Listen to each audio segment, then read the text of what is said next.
now this, you said the children are our future. Listen to what I did yesterday. You're probably confused by this. Yesterday, I don't even know how this happened. Remember when I tweeted that time without realizing I was tweeting? One of my favorite things ever. Probably 6 or 7 years ago. Rusty, our fact checker, knows it very well. Yeah, he's screen capped your tweet. That was a mistake. Yes, something had happened, and I said something to the effect of, no, this is not good. This is not good. And I was trying to text it to the three of you, and somehow I tweeted it. Yeah. And several people liked it. I mean, it was completely unintentional. It was completely unintentional. So yesterday, I did something very similar. Dave and I were in the meeting upstairs that we attend once a week. Oh, yeah. And there's a sheet in front of us that has like an itinerary of things that are happening. And our trunk or treat event is on there for October 23rd.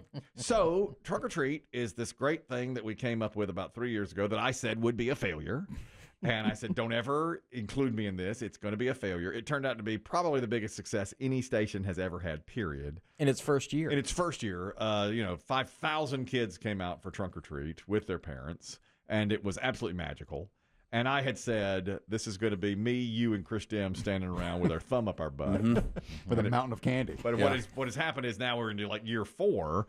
So it's already on the calendar. Of course, they put it on the calendar several months in advance. So October 23rd is trunk or treat this year. And I just saw it on the sheet of paper. And I thought, let me put it into my phone so that I know when it is. So I put it on trunk or treat. And my phone did something that it's never done before. After I put it in there for the day, you know how you do on your calendar, it said send. And I went, yeah.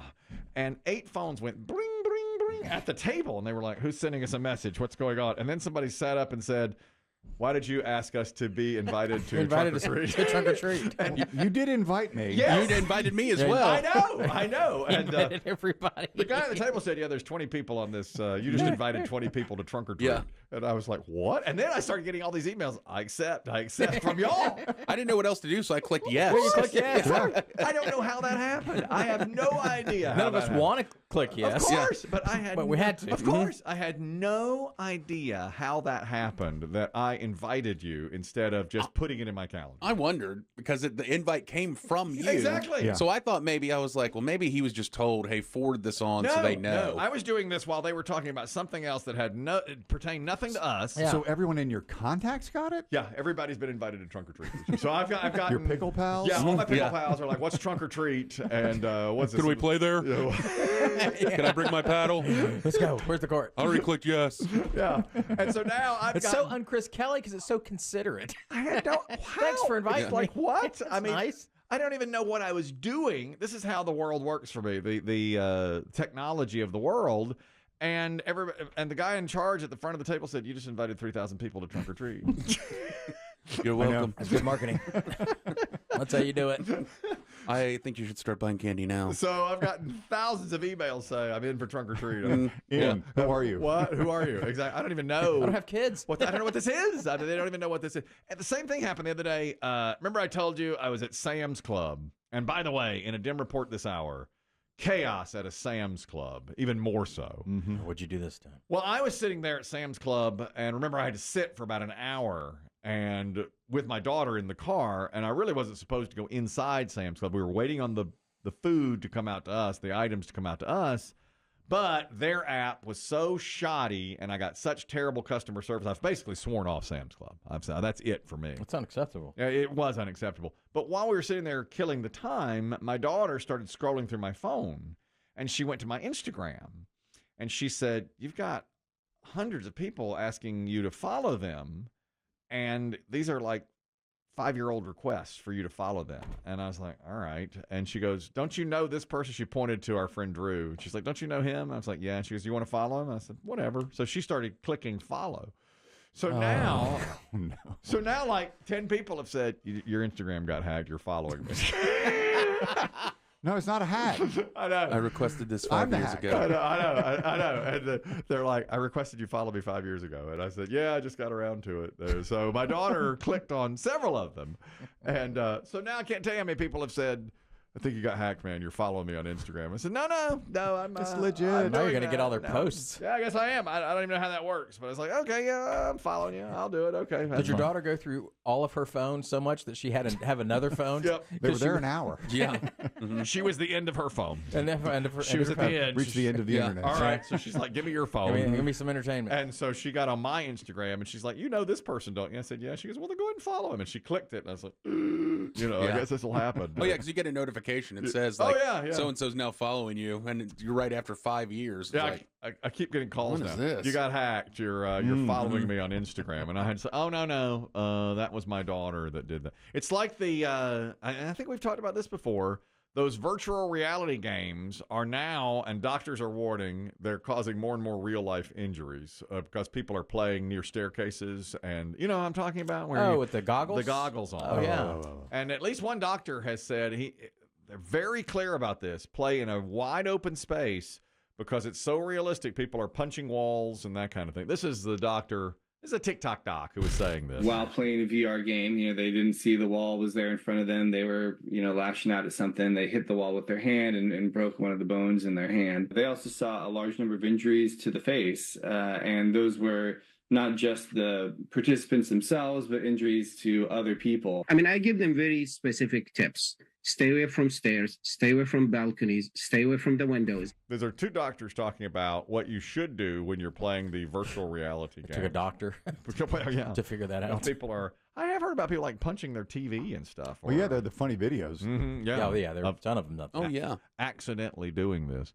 So, health update. Do you think anyone in this room will ever wear a virtual reality headset? Sure. Yeah, I think so. At some point, sure. Yeah. Maybe not myself. Actually, Biggie. I can't see myself. I don't think I'll do it. But you're a video game occasionally. Yeah, but I was going to say, Chris Demm, I could see you doing it because one of your nieces, your nephew, says, hey, check this out. We got this.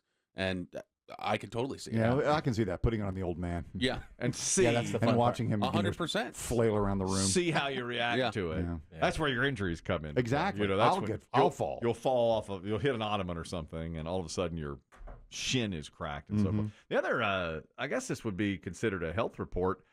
In Yellowstone yesterday, they had one of the areas erupt called Biscuit Basin, and it erupted, and tourists scattered everywhere. The video is pretty incredible. Geyser? Yeah, They call it a geothermal. Okay. It's near Old Faithful, but not. It's active. That's an active spot out there. Yeah, and they have a boardwalk, but it destroyed the boardwalk, the eruption. It was a pretty big deal, and people were standing around it. Well, a little video from it.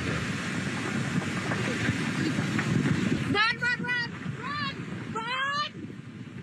Oh my God. Max, keep going. We are getting out of here. The geologists are investigating. They say that the hydrothermal explosion was not a sign of any volcanic eruption impending, and the place is 2 miles from Old Faithful, which goes off. Is that once a day, that Old Faithful? Or once goes a off, know. I think it goes off like once every hour and a half or something. Is that right? Yeah. Yeah, it's faithful. Well, right. No reports of any injuries, but it was quite the geyser or quite the geothermal event, and they all scattered, as you can see. Yeah, that's how the beginning of all the disaster movies start. Yeah. Yep. Yeah. Then they. Oh, trouble over there at Biscuit Basin. I wouldn't worry about it. I'm getting some weird readings on the meter. Exactly. And nobody cares. And look what Yeah, happened. look, I'm going on vacation. I don't care what's happening to the biscuit. That's right. Yeah, those statues of the dinosaurs in La Brea tar pit That's start right. sinking. That's right. I think we all remember a little movie called Dante's Peak. Yes.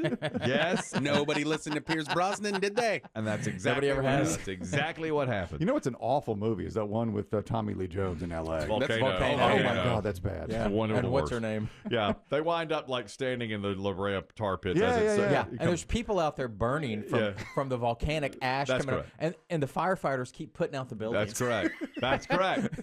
And their not the hoses. people. Popo, you're talking about a virtual reality story. Go ahead. Good morning. P1 Popo here. Thank you. I just wanted to let you guys know that my wife and I have been considering buying a new TV because we only had a 55-inch for about, I would say, 8 or 9 years. And my nephew was visiting playing VR in the living room. And he, sure enough, just socked it to the TV right in the corner, busted it, and that put the end of that. So there it is. I wasn't out the price of a new 65-inch TV. My brother-in-law was. So that's how we got a new television. Well, good. At least you got it. Yeah, so he bought it for you. Yeah, apparently it happens fairly often now where people are hurt or they'll knock down furniture or hurt a TV playing virtual reality games. Thank you, Popo. Appreciate the I don't know phone. anyone new TV. Do you know anybody that has those goggles? I don't know no. anyone that has them. I do not. Is the target market like your son's age, Kelly? I don't know. 20-year-old something? I think it's any age. Guys, 20s and 30s. The one person I knew who had them was in his 50s and loved it. Absolutely loved it. My hairdresser. I mean, they're not cheap. Yeah. What are our friends in the porn industry doing with it? More than you would ever imagine. That's what we're waiting on. Completely out of my world. I've never seen but my hairdresser, who passed away, used to tell me, you've got to play, you've got to do it. It's the most incredibly realistic thing. You just placate until the end? Yeah, I kept placating. I'm getting one. I'm going to get it. Oh, yeah. I can't wait. I'm pricing them now. This weekend. Amazon Prime. Right, it's like you were in the room. That's exactly what I would say. And then, unfortunately, he passed away. And I don't know what became of his VR, but he used to talk about it. What if he'd bequeath him to you? Wow. Wouldn't that have been something? Now, then I would have at least given it a try. But I've never even seen. I don't even know. I just see people on TV wearing on video doing that. And they do have porn VR. Oh, of course. Yeah, I mean, they always were say porn that. was the early adapter to make that. That's the whole big thing, right? I mean, the porn's always the early adapter of stuff like that. But you're still always by yourself, aren't you? I mean, you got to. You are. But I mean, you got to help yourself out. Yeah. But they say it's a very realistic experience when you use it for porn. I'd probably keep getting distracted by the background, though. Like, what's behind her? What is that? What's that picture of? Maybe down that's- here. Maybe that's an issue. Is that hamburger helper on the counter? Oh, I like that. Now, this is technology as well. Chris Demm always says when somebody says something on a podcast, he takes it with a grain of salt. He thinks they Dismiss it. embellish it. There is a player for the San Francisco 49ers whose name is Dimidor Lenore. He is a cornerback for the 49ers, or safety. And he was on a podcast the other day as training camp is starting now across the NFL. And the woman talking to him noticed that his smoke detector was beeping. You know how sometimes the chirp? The chirp. The battery is gone and the chirp interrupted them. So she said to him, "You've got to fix your chirp." And he goes, "Oh, I don't even notice that anymore. It's been going for a year." For a year. And she said, what are you talking about? It's been going for a year. I didn't switch the batteries. I don't know. Maybe I'm doing it wrong. Tamador, were you sleeping with this going like? Well, I don't understand. I didn't hit slip so hard, so I don't even hear it. You're telling me you slept an entire night with that noise in the background? How many nights? This has been going on since last season.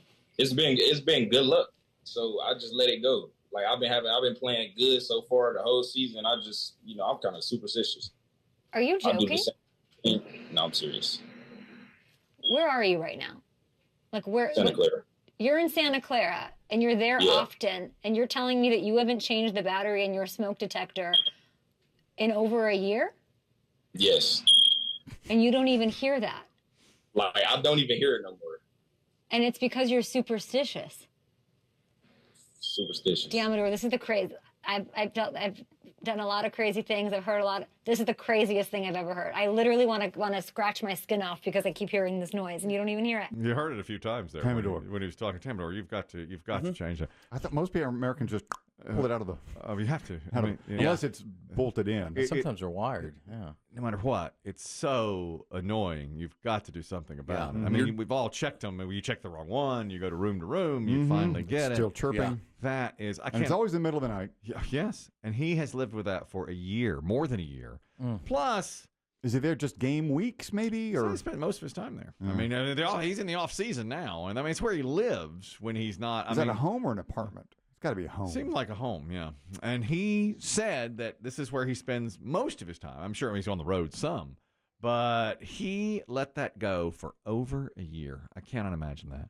And now he says he doesn't even hear it. And you heard him say that he's superstitious, so it's like he's been playing well, so he's not going to change the battery. This might be an opportunity, from the Chris Kelly School of Broadcasting to monetize this, make him a spokesperson for. He should. First Alert or some sort of home safety. They should come in and take care of it for him, and then he's a spokesperson. Evan, you're talking about smoke detectors and changing the batteries. Go ahead. Yeah, I work in staffing and recruiting, and so I talk to a lot of people throughout the day. I set up a lot of virtual interviews, and you'd be very surprised how many people just allow their smoke detectors to run out of battery, and it doesn't bother them, doesn't faze them. Wow. So much so that we have to ask people, because it may be a day or two before we get them to the interview, and we have to ask them, like, hey, you need to change the battery in your smoke detector. We can't have that going off during the interview. And they go, oh, I didn't even realize it. Unbelievable. I'm floored. Isn't that crazy? Because I would like to change it. It would drive me mad. Yeah, me too. And isn't it unsafe? I mean, wouldn't you think? Well, yeah, they don't work. Right. Yeah, I think so too. It's not functioning properly. Very interesting, Evan. I'm shocked by that. I appreciate you saying Batteries that. are expensive. Oh, well, thanks, Mr. Biden. I mean, inflation is up. You bought a 9-volt lately? Can't afford it. I do an 8. Whatever it takes. Whatever it takes. 8, 9, 10, whatever it takes.